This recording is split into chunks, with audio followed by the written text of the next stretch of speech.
Hello everyone, very good morning to all of you. Exam hunt में आप सभी का एक बार फिर से बहुत बहुत स्वागत है। तो फ्रेंड्स, सबसे पहले आप लोग ये बताइए कि आप सभी कैसे हैं और आप सभी की तैयारी कैसी चल रही है। और आप हमारे टेलीग्राम, इंस्टाग्राम, फेसबुक पेज से जुड़ना बिल्कुल भी ना भूलें फ्रेंड्स, क्योंकि इन जगहों से आपको हैंड रिटन नोट्स प्रोवाइड कराए जाते हैं। साथ ही साथ यहाँ आपको हर क्लास की PDF भी प्रोवाइड कराई जाती है, जिससे आप अगर क्लास में नोट्स नहीं बना पाते हैं किसी वजह से, तो आप यहाँ से PDF को डाउनलोड करके आप उससे भी नोट्स बना सकते हैं। तो चलिए फ्रेंड्स, आज की सीरीज को स्टार्ट करते हैं। इससे पहले हम कल की सीरीज का लास्ट क्वेश्चन को डिस्कस करेंगे और उसका आंसर जानने के बाद ही हम आज की सीरीज को कंटिन्यू करेंगे, ठीक है। तो चलिए देखते हैं कल की सीरीज का लास्ट प्रश्न, जिसका आंसर आप लोगों को कमेंट बॉक्स में करना था। तो उसका आंसर क्या होगा? तो कल का जो हमारा प्रश्न था वो था कि हाल ही में किस झील को संरक्षित आर्द्र भूमि घोषित किया जाएगा? ए चिल्का झील, बी डल झील, सी धुआंधार झील, डी दूधसागर झील। तो इसमें से आपको बताना था कि इसका कौन सा राइट आंसर है। तो जी हाँ फ्रेंड्स, का राइट आंसर है ऑप्शन नंबर बी, डल झील। तो डल झील के बारे में भी थोड़ी बहुत जानकारी ले लेते हैं। तो जो डल झील है, यह पूर्वमंडल झील और बुलर झील को भी संरक्षित आर्द्र भूमि में शामिल किया गया है, ठीक है। अब हम बढ़ते हैं आज की सीरीज के पहले प्रश्न की ओर। हमारा पहला प्रश्न है कि कौन सा अंतर्राष्ट्रीय हवाई अड्डा दुनिया का पहला स्मार्ट रीडिंग हवाई अड्डा बन गया है? A Fiumicino international airport, B Kochi international airport, C Indira Gandhi international airport, या फिर option number D Dubai international airport. तो इन चारों ऑप्शंस में आपको बताना है कि इसका कौन सा राइट आंसर है। जी हाँ, इसका राइट आंसर है option number D Dubai international airport. संयुक्त अरब अमीरात में प्रवेश करने और यहाँ से जाने वाले लोगों के लिए दुबई एयरपोर्ट पर आइरिस स्कैनर लगाए गए हैं, ठीक है। और वैश्विक महामारी कोरोना वायरस ने लोगों के बीच संपर्क को कम करने का काम किया है। ऐसे में आर्टिफिशियल इंटेलिजेंस टेक्नोलॉजी का प्रयोग कॉन्टैक्ट लेंस टेक्नोलॉजी के प्रमोशन के लिए किया जा रहा है। इसके जरिए अब कुछ ही सेकंड में यात्री पासपोर्ट कंट्रोल का काम पूरा करके फ्री हो जाते हैं। सरकार ने आइरिस डाटा को देश के फेशियल रिकग्निशन डाटाबेस के साथ जोड़ दिया है, जिससे यात्रियों को अब पहचान पत्र, बोर्डिंग पास की जरूरत नहीं पड़ने वाली है, ठीक है। अब यहाँ देख सकते हैं फ्रेंड्स, ये दुबई इंटरनेशनल का टर्मिनल 3 है, ठीक है। अब हम बढ़ते हैं नेक्स्ट क्वेश्चन की ओर। तो हमारा नेक्स्ट क्वेश्चन है कि किस राज्य के राज्यपाल विश्वभूषण हरिचंदन को वर्ष 2021 के लिए कलिंग रत्न पुरस्कार से सम्मानित किया जाएगा? ए आंध्र प्रदेश, बी हरियाणा, सी हिमाचल प्रदेश और डी पंजाब। तीन चारों ऑप्शंस में आपको बताना है कि कौन सा इसका राइट आंसर है। इसका राइट आंसर है ऑप्शन नंबर ए आंध्र प्रदेश, ठीक है। तो आंध्र प्रदेश के राज्यपाल विश्वभूषण हरिचंदन को वर्ष 2021 के लिए कलिंग रत्न पुरस्कार से सम्मानित किया गया है। तो सरला साहित्य संसद द्वारा स्थापित पुरस्कार आदि कवि सरला दास की 620 जयंती और सरला साहित्य सम्मेलन के 40वें वार्षिक उत्सव के दौरान उन्हें प्रदान किया जाएगा, ठीक है। अब हम बढ़ते हैं नेक्स्ट क्वेश्चन की ओर। तो हमारा नेक्स्ट क्वेश्चन है, अगले 5 वर्षों यानी 2021-2026 के लिए नया मुद्रास्फीति लक्ष्य बैंड क्या है? ए 2%, बी 3%, सी 4% या ऑप्शन नंबर डी 5%। तो इसमें से आपको बताना है कि इसका कौन सा राइट आंसर होगा। जी हाँ फ्रेंड्स, का राइट आंसर है ऑप्शन नंबर सी 4%। अब इसके बारे में हम देखते हैं। तो 4% को क्या किया गया है कि 2.0 से 6.0% तक माना गया है। और आर्थिक मामलों के सचिव ने घोषणा की है कि भारतीय रिजर्व बैंक अधिनियम 1934 के तहत 1 अप्रैल 2021 से 31 मार्च 2026 की अवधि के लिए मुद्रास्फीति का लक्ष्य 4% रखा गया है, जिसके दोनों ओर 2% का मार्जिन है। यह पिछले 5 वर्षों यानी 2016 से 2021 में सरकार द्वारा RBI को दिया गया एक लक्ष्य ही है, ठीक है। तो आप देख सकते हैं फ्रेंड्स, यह करंट इन्फ्लेशन का ये पिक है, जिसमें target band appropriate for next 5 year, इसके बारे में दिखाया गया है। अब हम बढ़ते हैं नेक्स्ट क्वेश्चन की ओर। तुम्हारा नेक्स्ट क्वेश्चन है कि ऑस्ट्रेलिया और कौन सा देश मिलकर फीफा महिला विश्व कप 2023 की मेजबानी करेगा? ए रूस, बी फ्रांस, सी न्यूजीलैंड या फिर ऑप्शन नंबर डी भारत। तो इसमें से आपको बताना है कि इसका कौन सा राइट आंसर है। जी हाँ फ्रेंड्स, का राइट आंसर है ऑप्शन नंबर सी न्यूजीलैंड। तो न्यूजीलैंड ही है जो मिलकर ऑस्ट्रेलिया के साथ मिलकर फीफा महिला विश्व कप 2023 को मेजबानी करेगा, यानी उसका आयोजन करेगा। ठीक है, और ये क्या है, तो फीफा विश्व कप का पहला मैच न्यूजीलैंड के ऑकलैंड में खेला जाएगा, जबकि फाइनल मैच ऑस्ट्रेलिया में खेला जाएगा। ऑस्ट्रेलिया के कहाँ खेला जाएगा, तो ऑस्ट्रेलिया के सिडनी में खेला जाएगा।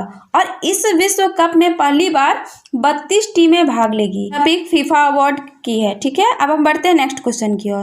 तो हमारा नेक्स्ट क्वेश्चन है कि 29 मार्च 2021 को कौन सा रेलवे जोन भारत का प्रथम पूर्ण विद्युतीकृत रेलवे जोन बन गया है? एक दक्षिणी पूर्वी रेलवे जोन, बी उत्तर पश्चिम रेलवे जोन, सी पश्चिम मध्य रेलवे जोन या फिर ऑप्शन नंबर डी उत्तर मध्य रेलवे जोन। 3-4 ऑप्शंस में आपको बताना है कि इसका कौन सा राइट आंसर होगा। जी हाँ फ्रेंड्स, राइट आंसर है ऑप्शन नंबर सी पश्चिमी मध्य रेलवे जोन। अब देखते हैं इसके बारे में। तो 29 मार्च 2021 को कोटा मंडल के श्रीनगर जालिंदी खंड के CCRS निरीक्षण और कमीशनिंग के बाद पश्चिम मध्य रेलवे जोन WCR भारतीय रेलवे का पूर्ण विद्युतीकरण होने वाला पहला रेलवे जोन बन गया। और इस जोन में भोपाल, जबलपुर और कोटा रेल मंडल आते हैं। पश्चिम मध्य रेलवे जोन पर कुल 3012 किलोमीटर रूट विद्युतीकरण हो गया है। और विद्युतीकरण के से अब पश्चिम मध्य रेलवे वाले खर्च पर लगभग 100 करोड़ रुपए की बचत होगी। और रेलवे मंत्रालय के द्वारा सितंबर 2017 में 100% विद्युतीकरण का कार्यक्रम की घोषणा की गई थी। और भारतीय रेलवे के 18 जोनों में से एक पश्चिम मध्य रेलवे 1 अप्रैल 2003 को बना था। और इसका मुख्यालय कहाँ है, तो इसका मुख्यालय जबलपुर में स्थित है। अब हम बढ़ते हैं फ्रेंड्स नेक्स्ट क्वेश्चन की ओर। तो हमारा नेक्स्ट क्वेश्चन है कि 2023 पुरुषों की मुक्केबाजी विश्व चैंपियनशिप किस देश में आयोजित की जाएगी? एक तुर्कमेनिस्तान, बी उज्बेकिस्तान, सी कजाकिस्तान या ऑप्शन नंबर डी तजाकिस्तान। तो इसमें से आपको बताना है कि इसका कौन सा राइट आंसर है। जी हाँ फ्रेंड्स, का राइट आंसर है ऑप्शन नंबर बी उज्बेकिस्तान। इसमें क्या होगा यहाँ पे, तो 2023 पुरुषों की मुक्केबाजी विश्व चैंपियनशिप इसी देश में आयोजित की जाएगी। अब इसके बारे में देखते हैं। तो 2023 पुरुषों की मुक्केबाजी विश्व चैंपियनशिप उज्बेकिस्तान की राजधानी ताशकंद में आयोजित की जाएगी। और इंटरनेशनल बॉक्सिंग एसोसिएशन AIBA के अध्यक्ष उमर क्रेमलेव ने ताशकंद की मेजबान शहर के रूप में पुष्टि की है। और प्रतियोगिता के 22वें संस्करण में पहली बार उज्बेकिस्तान इसकी मेजबानी करेगा।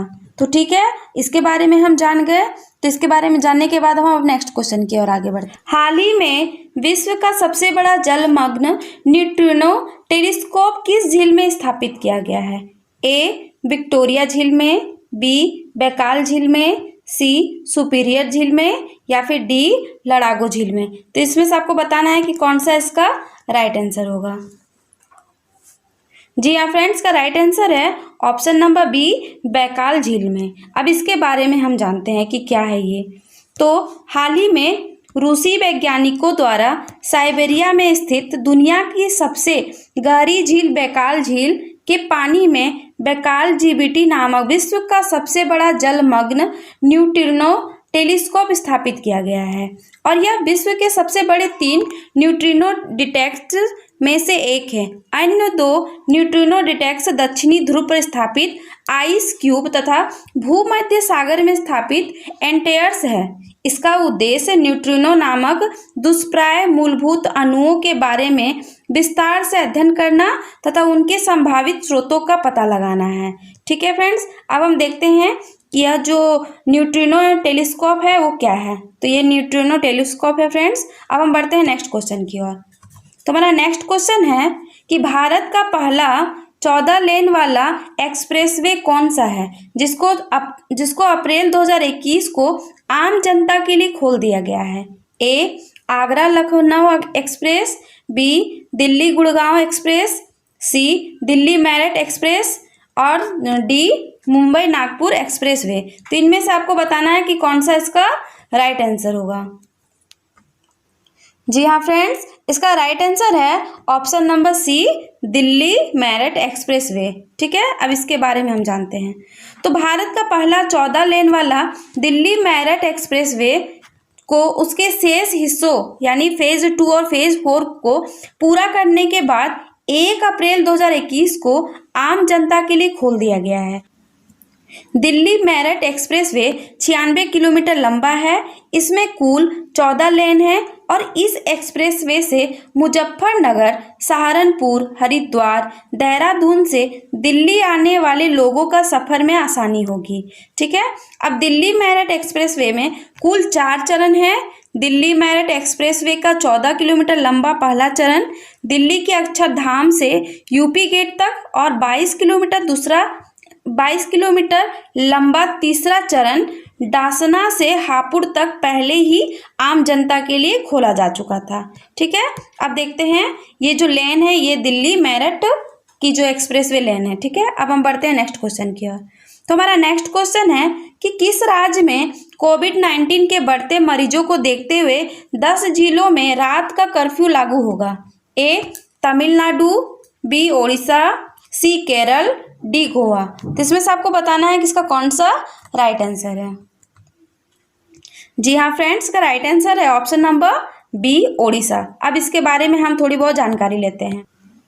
तो ओडिशा में कोविड संक्रमण के बढ़ते मामलों के मद्देनजर कल से 10 जिलों में रात 10 बजे से सुबह 5 बजे तक रात्रि कर्फ्यू लागू हो जाएगा। और ये जिले हैं सुंदरगढ़, झारसुगुड़ा, संबलपुर, बरगढ़, बालांगीर, नुआपाड़ा, कालाहांडी, नवरंगपुर, कोरापुट और मलकानगिरी। और यहाँ उड़ीसा की राजधानी कहाँ है फ्रेंड्स? तो ये आपको पता ही होगा किसकी राजधानी भुवनेश्वर है। और यहाँ के जो मुख्यमंत्री है यानी उड़ीसा के जो मुख्यमंत्री वो हैं नवीन पटनायक। गवर्नर है गणेशी लाल।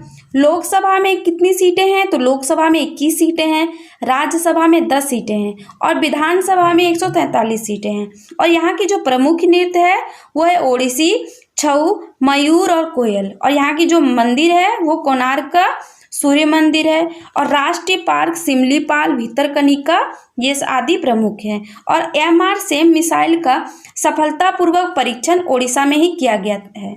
और आपको पता ही होगा फ्रेंड्स कि कोणार्क का जो सूर्य मंदिर है यह विश्व भर में प्रसिद्ध है। ठीक है, अब हम बढ़ते हैं इसके नेक्स्ट क्वेश्चन की ओर। तो हमारा नेक्स्ट क्वेश्चन है कि 1 अप्रैल 2021 को chief of defence staff general Bipin Rawat ने तीसरे संयुक्त लेजिस्लेटिव नोड का उद्घाटन कब कहाँ पर किया? ए मुंबई, बी पोर्ट ब्लेयर, सी गुवाहाटी, डी लक्षद्वीप। 3-4 ऑप्शंस में आपको बताना है कि इसका कौन सा राइट आंसर है। तो जी हाँ फ्रेंड्स, का राइट आंसर है ऑप्शन नंबर ए मुंबई। तो ओडिशा में कोविड संक्रमण के बढ़ते मामलों के मद्देनजर कल से 10 जिलों में रात 10 बजे से सुबह 5 बजे तक रात्रि कर्फ्यू लागू हो जाएगा। और ये जिले हैं सुंदरगढ़, झारसुगुड़ा, संबलपुर, बरगढ़, बालांगीर, नुआपाड़ा, कालाहांडी, नवरंगपुर, कोरापुट और मलकानगिरी। और यहाँ उड़ीसा की राजधानी कहाँ है फ्रेंड्स? तो ये आपको पता ही होगा किसकी राजधानी भुवनेश्वर है। और यहाँ के जो मुख्यमंत्री है यानी उड़ीसा के जो मुख्यमंत्री वो हैं नवीन पटनायक। गवर्नर है गणेशी लाल।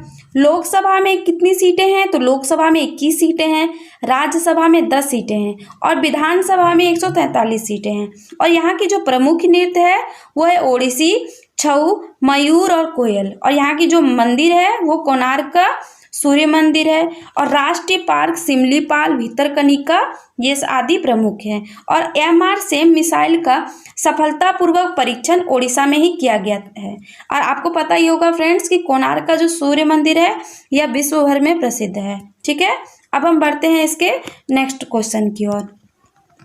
तो हमारा नेक्स्ट क्वेश्चन है 1 अप्रैल 2021 को chief of defence staff general Bipin Rawat ने तीसरे संयुक्त लॉजिस्टिक्स नोड का उद्घाटन कहाँ पर किया? ए मुंबई, बी पोर्ट ब्लेयर, सी गुवाहाटी, डी लक्षद्वीप। तो इसमें से आपको बताना है इसका कौन सा राइट आंसर है।